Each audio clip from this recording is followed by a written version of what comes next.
చూడటం ద్వారా పేరు మారిపోయిన ఒక మహారాజు కథ ఇవాళ చెప్పుకుందాం మనం. అదేంటంటే అర్జునుడి యొక్క మనవడు అభిమన్యుడి యొక్క కొడుకు. ఆయన ఉత్తర, అభిమన్యుడి భార్య పేరు ఉత్తర.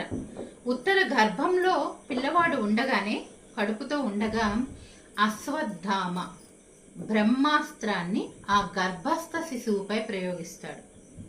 గర్భం లోపల ఉన్న పిల్లవాడు ఆ బ్రహ్మాస్త్రం యొక్క వేడి ఆవిరి తట్టుకోలేక గిలగిలలాడుతూ ఉంటే శ్రీకృష్ణ పరంధాముడు ప్రార్థనలు విని, కుంతీదేవి యొక్క ప్రార్థనలు, అదేవిధంగా ఉత్తర ప్రార్థన విని సూక్ష్మ రూపంలో గర్భంలోకి ప్రవేశించి ఆ బ్రహ్మాస్త్రాన్ని ఛేదించి ఆ తేజస్సునంతా తనలో కలుపుకుంటాడు.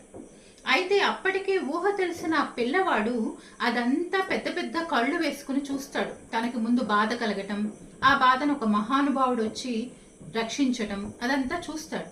పుట్టిన తర్వాత ధర్మరాజు, పెద్ద తాతగారైన ధర్మరాజు రాజ్యపాలన చేస్తూ పిల్లవాడిని ఒళ్ళో కూర్చోబెట్టుకునేవాడు సభలో. అప్పుడు సరదాగా అలా కూర్చోబెట్టుకున్నప్పుడు ఈ పిల్లవాడు కడుపులో ఉన్నప్పటి స్మృతులను గుర్తు తెచ్చుకుని, నన్ను కాపాడింది ఈ మహానుభావుడా ఈయన అని సభలో ఉన్న వాళ్ళందరినీ కూడా పరీక్షగా చూసేవాడట.